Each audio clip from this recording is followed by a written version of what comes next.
चलिए एक नए अध्याय में एक नई कहानी की शुरुआत करते हैं। कहानी है महादेवी वर्मा के जीवन से संबंधित, अर्थात महादेवी वर्मा की जीवनी की चर्चाएं करेंगे इस एपिसोड में। और 2024 की जो बोर्ड की परीक्षाएं होने जा रही है, खासतौर पर यूपी बोर्ड के लिए, क्योंकि सीबीएसई बोर्ड में जीवन परिचय से संबंधित प्रश्न नहीं पूछे जाते हैं, तो यूपी बोर्ड के इस परीक्षा में 5 नंबर के प्रश्न पूछे जाते हैं जीवन परिचय से संबंधित। और इस 5 नंबर के प्रश्न को हल करने के लिए बेहद ही महत्वपूर्ण हो जाता है कि 80 से 100 शब्दों के अंतर्गत में हम कौन कौन से बिंदुओं पर ध्यान दें, ताकि जो हमारा उत्तर होगा एक अच्छा उत्तर बन सके। यानी एक बेहद ही महत्वपूर्ण उत्तर लिखने के लिए हमें 80 से 100 शब्दों के अंतर्गत महत्वपूर्ण बिंदु भी लिखने पड़ते हैं। तो चलिए इस एपिसोड का शुरुआत करते हैं। सबसे पहला जो हमारा हेडिंग होगा वो होगा जीवन परिचय एवं साहित्यिक उपलब्धियां, अर्थात महादेवी वर्मा के जीवन परिचय एवं साहित्यिक उपलब्धियों को सबसे पहले लिखेंगे। तो चलिए शुरुआत करते हैं। महादेवी वर्मा का जन्म फर्रुखाबाद उत्तर प्रदेश के प्रतिष्ठित शिक्षित कायस्थ परिवार में 1907 में हुआ था। यानी महादेवी वर्मा को जो जन्म हुआ था 1907 में। और इनकी माता हेमरानी, यानी इनकी माता हेमरानी हिंदी एवं संस्कृत की ज्ञाता थी और साधारण कवित्री भी थी।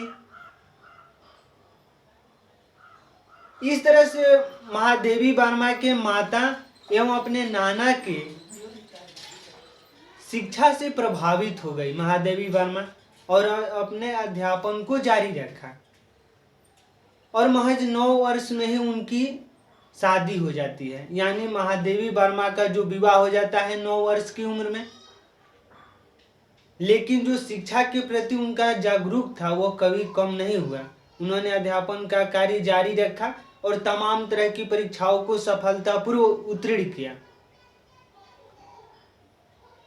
और घर पर ही रहकर उन्होंने चित्रकला एवं संगीत का गहन अध्ययन किया। यानी घर पर ही रहकर उन्होंने चित्रकला एवं संगीत का अध्ययन किया और उसके बाद उच्च शिक्षा के लिए प्रयाग से प्राप्त किया। यानी उच्च शिक्षा उन्होंने प्रयाग से प्राप्त किया। उसके बाद यानी 1933 में प्रयाग महिला विद्यापीठ के प्रधानाचार्य पद को भी सुशोभित किया।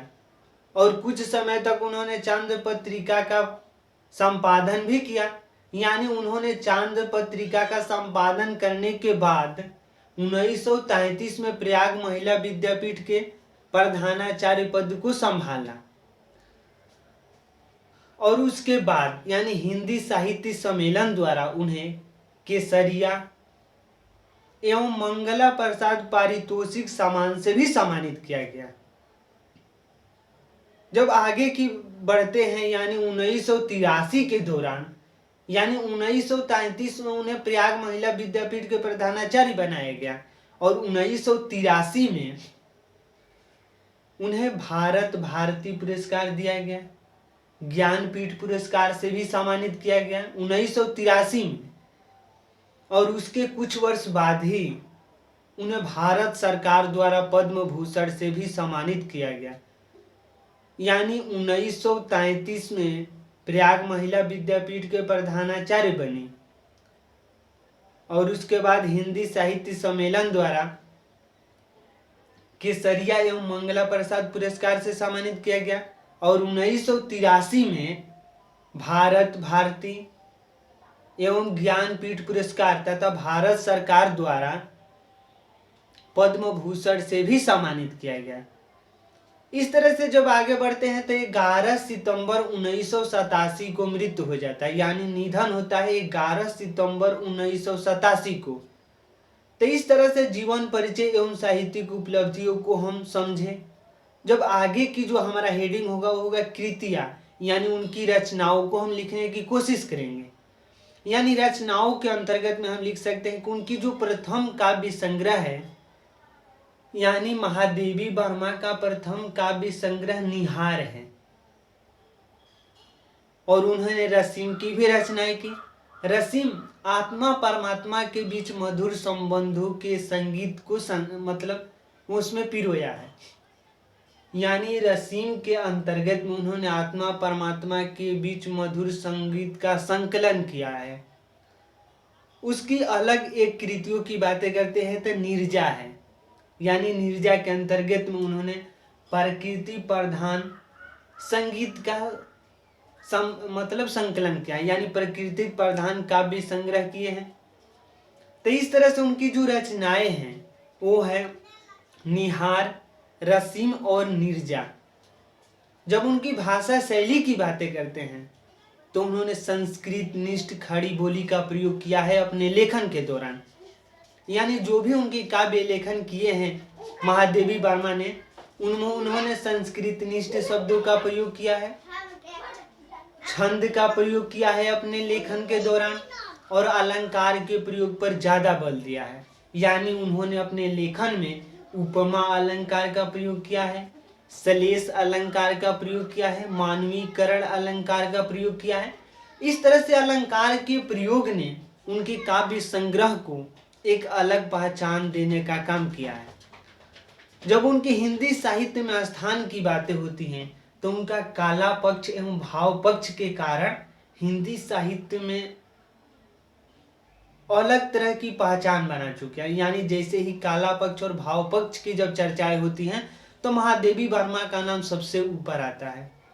यानी महादेवी वर्मा ने काला पक्ष को अत्यधिक बल दिया है और उनके जो प्रयोग है यानी भाषा शैली का प्रयोग ने उन्हें हिंदी साहित्य में एक अलग स्थान देने का काम किया है। यानी गौरवमय इतिहास का कारण बन चुकी है महादेवी वर्मा।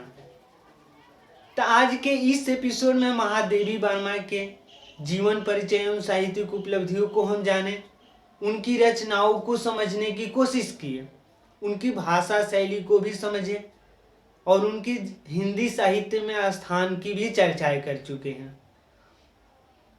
अगर वीडियो देखकर अच्छा महसूस कर पा रहे हैं, कुछ सीख पा रहे इस वीडियो के माध्यम से, तो हमारे चैनल को कर दीजिए सब्सक्राइब, ताकि हमारे द्वारा अपलोड किया गया हर वीडियो आपके पास सबसे पहले पहुंच जाए और हम तथा हमारी टीम भी यह उत्साहित महसूस करे कि YouTube की इस दुनिया में कुछ अच्छा कार्य कर रहे हैं।